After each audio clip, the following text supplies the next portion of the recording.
What if I told you that in the dead of night, a young soldier in Africa tore down an empire without firing a single shot? What if I said Captain Ibrahim Traore, barely 36, stood up to powers that ruled his nation for generations and won? For decades, Burkina Faso was written off as weak, poor, forgotten. Then came one voice, one captain, one defiance. His rise was not politics. It was an earthquake.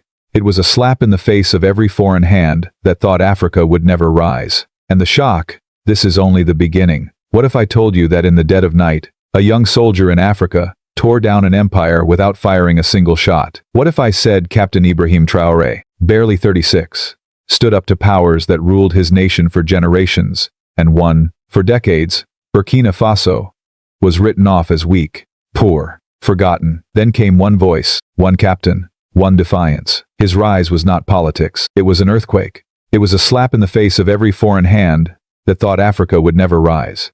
And the shock, this is only the beginning. In the capital, Ouagadougou, the air was heavy on the night. Power shifted. Markets had closed early. Rumors rippled through alleys. And soldiers' boots echoed louder than prayers. People whispered, "Who dares challenge the old order?" Few believed that a man so young, a captain without gray hair or a general's medals, could step forward. But Ibrahim Traore did, and with that step, an entire system of foreign influence began to tremble. For years, Burkina Faso had been a land defined by contradictions, rich in gold, yet poor in living standards, fertile soil, yet dependent on imported food, proud history, yet scarred by coups. Outsiders called it unstable. Insiders called it betrayed. The weight of decisions made in distant capitals pressed harder than the weight of droughts or desert winds. For the people, sovereignty had become a dream. For Traore, it became a mission. Eyewitnesses recall the moment vividly. A convoy of armored vehicles rolled through dimly lit streets. Soldiers stood not against their own citizens but alongside them. Crowds did not scatter. They surged. Men lifted children onto their shoulders to glimpse history. Women wept as they shouted the captain's name. In that instant, the narrative shifted. The military was not seizing power. It was reclaiming dignity. The confrontation was not only within the country's borders, behind closed doors. Foreign embassies watched with unease. For decades, Burkina Faso had been part of a carefully balanced arrangement: aid for loyalty, contracts for silence, security for obedience. Captain Ibrahim Traoré shattered that equation. By morning, the world's headlines screamed of a coup, but inside the nation, it was called liberation. This act of defiance carried risk. A young officer had placed himself at the center of a storm that toppled older leaders before him. Could he withstand the pressure? Could he survive the forces that would soon gather against him? These were not theoretical questions. Sanctions, diplomatic isolation, even attempts at destabilization were real threats waiting in the shadows. Yet the people's response was clear. They filled streets. They sang. They lifted banners. It was a rare moment when fear bent before hope. Traoré's first words as leader were not polished speeches crafted by advisors. They were raw, urgent, spoken with the urgency of a man who knew time was short. He spoke of sovereignty, of breaking chains, of a future no longer dictated by foreign powers. His youth, once seen as a weakness, became a weapon. He embodied a generation tired of compromise, tired of begging, tired of being treated as a footnote in someone else's history. For ordinary citizens, the symbolism cut deep. They remembered Thomas Sankara, the revolutionary who once urged Burkina Faso to stand tall and self-reliant. They remembered promises broken and heroes lost. Now, with Captain Ibrahim Traoré, they saw a chance, fragile, uncertain, but real, for that vision to be revived. The shockwaves spread across Africa. In neighboring countries, young people debated on street corners and in cafes. If Burkina Faso can rise, why not us? On social media, videos of Traoré's speeches went viral, shared, not just in French but translated into English, Arabic, Swahili. His defiance became contagious. His image, gaze fixed, became a symbol of defiance larger than his nation. And yet, the question remains. Is this a fleeting moment, another name added to a long list of African leaders who rose fast and fell faster? Or is this the dawn of something different? A movement that could redraw not only Burkina Faso's map of power but Africa's future itself. The morning after Captain Ibrahim Traoré rose to power, the streets were filled with rumors of change. Some spoke of farms, others of mines. But the most unexpected revolution began not on the ground, but in the sky. For decades, Burkina Faso's aviation sector was a symbol of its fragility: grounded planes, suspended flights, an airline fighting for survival. Yet in October 2024, Air Burkina returned to the skies with a roar that was more than the sound of engines. It was the sound of a nation declaring, "We are back." The relaunch was not routine. The inaugural flight lifted off from Ouagadougou, crossed Bamako, and landed in Dakar. On board was not just a new aircraft but a new vision. The Embraer E-190, acquired through diplomatic channels during the China-Africa Forum, represented both technology and sovereignty. It carried 6 business class and 92 economy seats. Fuel efficient, flexible, capable of reaching regional hubs with ease. To the average passenger, it meant mobility. To the government, it meant independence. For 6 months, Air Burkina had been silent. International carriers had pulled back, citing risk and instability. Foreign analysts predicted collapse. Yet the airline returned, and its symbolism could not be missed. In a single flight, Captain Ibrahim Traoré sent a message. Burkina Faso was not waiting for foreign approval to connect with the world. But Air Burkina was only the first step. Further west, Bobo Dioulasso International Airport began its transformation. 80 billion CFA francs were invested to modernize the site into a regional hub. A new terminal, capable of handling over 1.5 million passengers annually, rose from the ground. Taxiways stretched, parking zones expanded, and access roads were rebuilt. This was not simply about aircraft, it was about commerce, tourism, and pride. The city, long considered the nation's second heart, now prepared to beat in rhythm with the region. And just northeast of the capital, an even bolder project neared completion.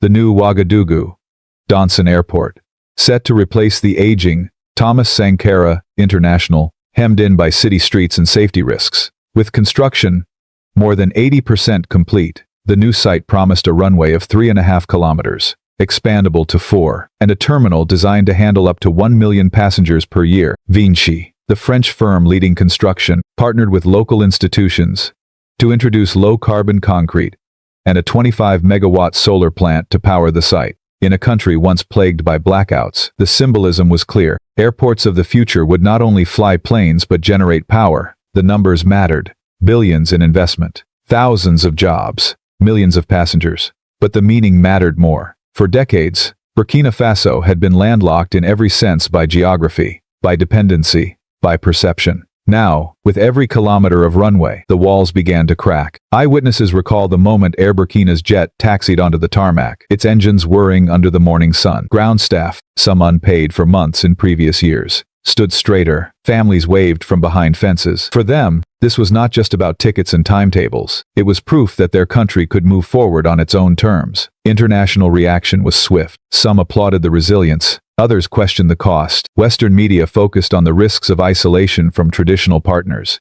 But inside Burkina Faso, the conversation was different. People asked not, "Will this last?" but "What comes next?" The government's answer was clear: expansion. Plans were drafted for new routes, linking Ouagadougou to Abidjan, Accra, Niamey. Cargo services were designed to support industries from cashew to cotton. Aviation was no longer a luxury for elites. It was being recast as the bloodstream of a modern economy. Still, the risks were undeniable. Security challenges persisted. Regional politics were volatile, and finances were tight. A single shock could stall progress. Yet to many citizens, the gamble was worth it. Better to fly and risk turbulence than remain grounded forever. In Burkina Faso, the sky had once symbolized distance planes flying overhead, belonging to others, heading elsewhere. Now, with Air Burkina's return and airports rising, the sky symbolized something else: ownership, ambition, destiny. The question that lingers is not whether planes can take off. They already have. The question is, what can this new chapter in the skies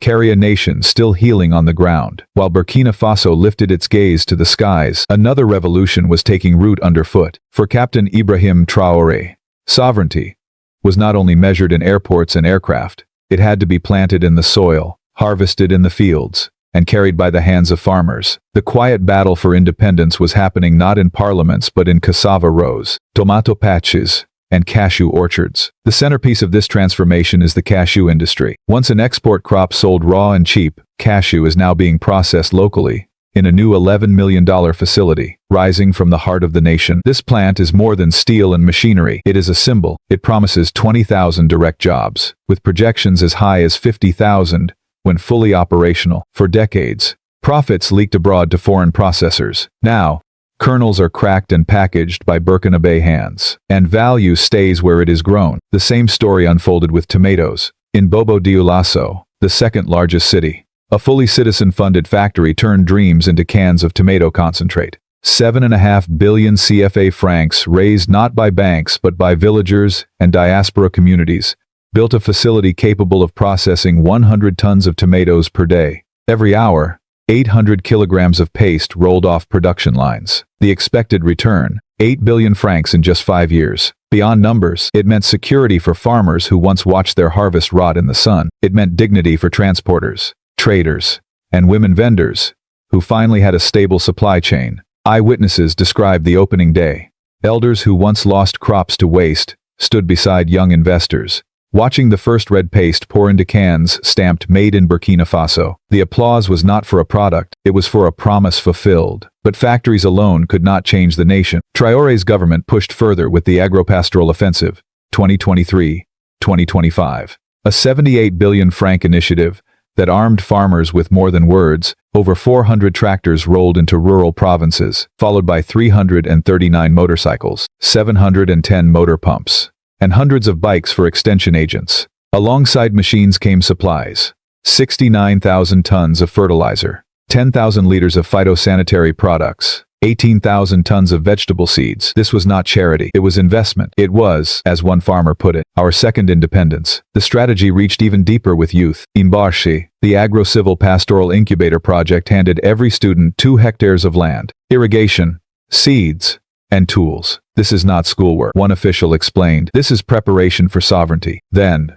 in March 2025, a $200 million training program launched, enrolling 20,000 young people in intensive agricultural courses. For the first 8,000, land and startup support awaited after graduation. For a country where rural youth often migrated in search of work, this was a reversal. The future was not abroad, it was at home. In the soil, the results are already visible. In villages, tractors once seen only in photographs now cut through dry fields. In towns, shops selling fertilizer, no longer close at planting time. In cities, cans of tomato paste and bags of cashew kernels carry local labels. The change is not just economic, it is psychological. People speak not of survival, but of strategy. Not of waiting for aid, but of building for export. Of course, challenges remain. Climate volatility threatens harvests. Security concerns disrupt transport routes. Capital is scarce, and markets are competitive. But the direction is undeniable. As Captain Ibrahim Traore declared,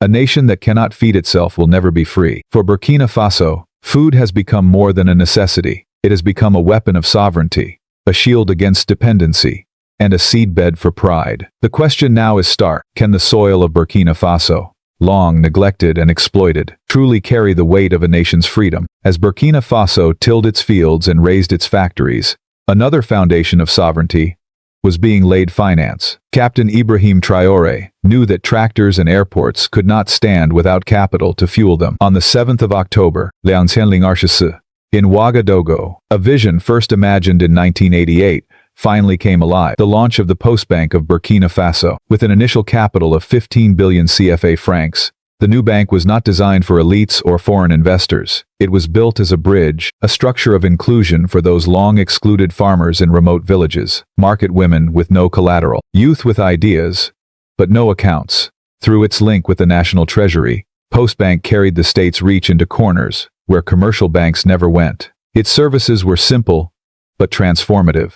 Savings accounts to keep money safe, microcredits to buy seeds or tools, and digital platforms to connect traders across provinces. In rural markets, vendors who once dealt only in cash now queued to register. For them, banking was no longer a word from the city, it was a door opened. The symbolism went beyond finance. Postbank declared that sovereignty also meant the right to decide how money flows, who gets access, who gets a chance. And in a land where mistrust of banks ran deep, the presence of a state-backed institution promised not just profit but participation. Yet, while Burkina Faso looked forward, it also turned back to those who had carried the nation through harder times. In Bobo Dioulasso, the government announced the construction of a geriatric hospital, the first of its kind in the country's history. For decades, elderly citizens, retired teachers, soldiers, nurses, farmers had been left with inadequate care. Many struggled in silence, relying on family or faith as their bodies failed. Now, With a dedicated budget of 1.7 billion CFA francs, a specialized facility began to rise. It promised tailored care for the 95,000 retirees and widowed spouses affiliated with the national pension system.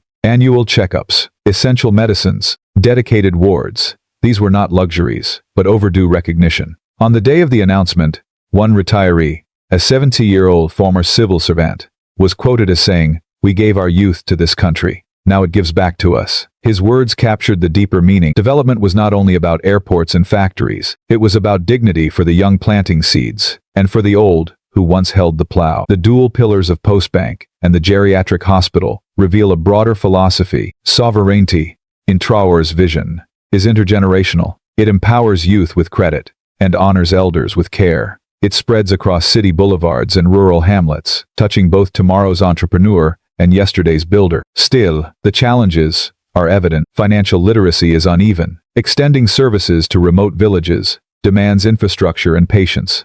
Healthcare, especially for the elderly, requires steady funding in a nation where budgets are thin. Critics warn that projects could falter without long-term commitment. But supporters counter that beginnings matter. They argue that once a bank exists, it can expand. Once a hospital is built, it can heal. For a nation often caught in cycles of promises, broken, the very act of construction signals intent. Burkina Faso is trying to prove that development is not measured only in GDP, but in the lives of its people, those who are learning to save, and those who need saving care. It is trying to show that a future worth building is one in which no generation is left behind. The question that remains is simple but profound. And can a nation build fast enough to serve both its restless youth and its aging elders at the same time?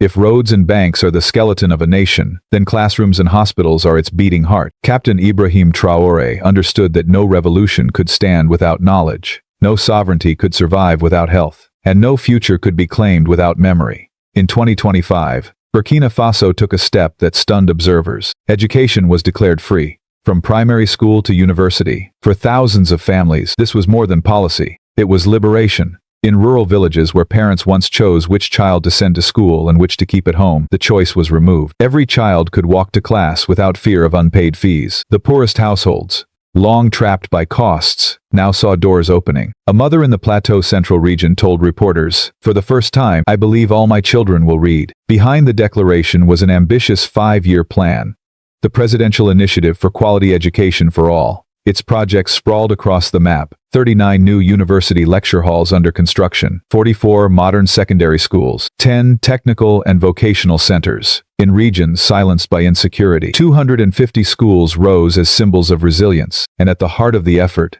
a polytechnic university designed to train engineers, scientists, and innovators prepared to carry Burkina Faso into the next generation. But bricks and mortar alone could not transform education. Curriculum reforms sought to adapt teaching to local realities, weaving pride and civic values into lessons. Teacher training programs aimed to raise standards and restore trust in classrooms. The intent was not only to produce graduates, but to produce citizens, young men and women who knew both mathematics and their history, both science and sovereignty. Healthcare followed a parallel track. With Chinese cooperation, the University Hospital Center of Pala opened its doors, a 500-bed facility, equipped for procedures once impossible within the country, including cerebral angiography. A second center rose in Gawa, positioned to serve border regions and link Burkina Faso into regional health networks. At the same time, 15 mobile clinics equipped for mammography, echography, and colonoscopy were deployed to rural zones, places where hospital walls had never reached. Solar-powered refrigeration trucks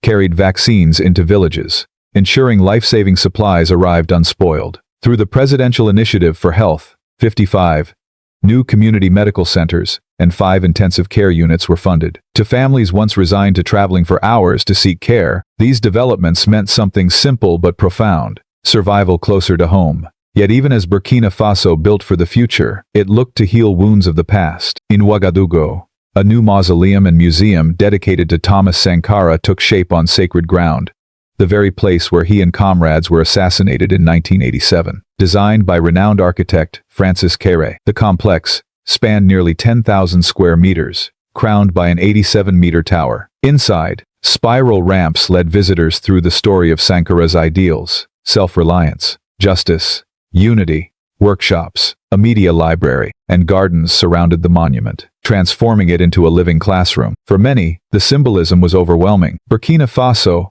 was not burying its heroes. It was building with them. The monument was a declaration that memory itself was infrastructure, and that nations, like individuals, must carry their scars with pride. Critics have raised doubts. Can a state strained by security challenges afford such sweeping commitments? Can free education and expanded healthcare remain sustainable without external aid? Supporters respond that these investments are not luxuries.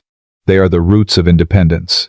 A sovereign nation must grow its own teachers, heal its own sick, and remember its own martyrs. The movement is bigger than classrooms or hospital beds. It is about reshaping identity, about teaching children to stand tall, about reminding citizens that the past is not a chain, but a foundation. The open question is this: can Burkina Faso's new generation, raised with free education and better care, carry forward a vision strong enough to outlast the storms that still surround it? As Burkina Faso built its schools and honored its martyrs, another frontier awaited the very spaces where people live, move, and power their lives. For Captain Ibrahim Traoré, sovereignty could not remain an idea in speeches. It had to be laid in bricks, lit with electricity, and carried in the veins of roads and rails. The most immediate challenge was shelter. Years of insecurity had displaced thousands, leaving families in limbo. The government launched a social housing initiative, building over 1,000 units across regions from the Sahel to the center. To some, they were just concrete walls and tin roofs. To families who had slept in tents, they were a new beginning. Streets once filled with dust and silence began to echo with children's voices again. Urban renewal followed. Parks, walkways, and public spaces were restored. Roads once broken were repaired. New arteries opened to connect forgotten districts. At the heart of Ouagadougou, the 4th of August Stadium, named after the day of Sankara's revolution, underwent sweeping renovation. Its 35,000 seats were refurbished, its pitch rebuilt to international standards. New lights and digital screens installed. For fans of the national team, Les Étalons, it was more than sport, it was pride, unity, history rekindled. But a city cannot thrive in darkness. Energy became the next battlefield. In 2023, a historic agreement with Russia set the stage for a $4 billion nuclear project, scheduled to power the nation by 2030. It promised not just electricity, but transformation, a shift from fragile grids and imported oil to full energy sovereignty. At the same time, Burkina Faso purchased Ghana's Tema oil terminal for $70 million, securing direct access to coastal fuel storage. Additional domestic depots expanded capacity by 104,000 cubic meters. These moves reduced the risk of shortages and stabilized supply. Solar power joined the mix, with 25 megawatt plants planned near new infrastructure. In a nation where barely 1/5 of the population once had regular access to electricity, these steps meant light in homes, power in hospitals, and engines in factories. Infrastructure spread across the land. Traoré's government announced one of the most ambitious projects in national history: 50,000 kilometers of new roads by 2029. Over 900 machines were procured, not for foreign contractors, but for Burkinabe engineers. At the same time, Bobo Dioulasso prepared for a $253 million dry port, a logistical hub designed to speed customs and slash transport costs. Parallel to roads, the Faso Rail project envisioned connecting all 45 provinces by steel, uniting a fragmented land through speed and trade. Industry, too, began to shift. In 2025, a new cement factory opened in Plateau Central, producing 1,000 tons daily. For a country long dependent on imports, this was a declaration. Burkina Faso would build with its own materials.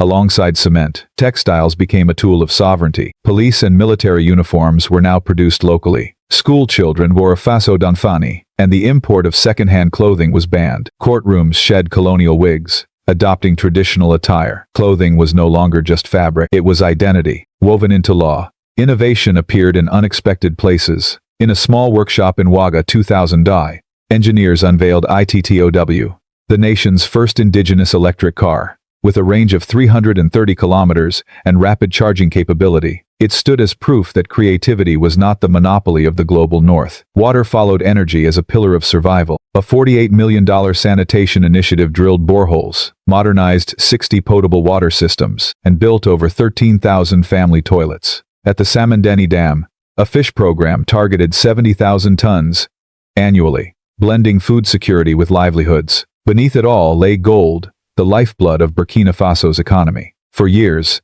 It was extracted by foreign hands, refined abroad, and returned as wealth unseen by ordinary citizens. That cycle broke in late 2024, with the inauguration of a fourth gold refinery, capable of processing 150 tons annually. The government nationalized two key mines, Bongu and Wagnian, for $80 million, and launched a national gold reserve under a new state mining company. For critics abroad, it was provocation. For citizens at home, it was justice. International alliances shifted accordingly. Russian partnerships deepened, French troops departed, and French was stripped of its status as the sole official language. Local tongues rose, carrying cultural pride into official halls. All these moves, the homes and roads, the power plants and railways, the cement and the cashews, the hospitals and the schools spoke to one message. Burkina Faso was not begging, it was building. The final question, however, remains unresolved. Can this fragile yet fearless experiment turn concrete and courage into a lasting independence?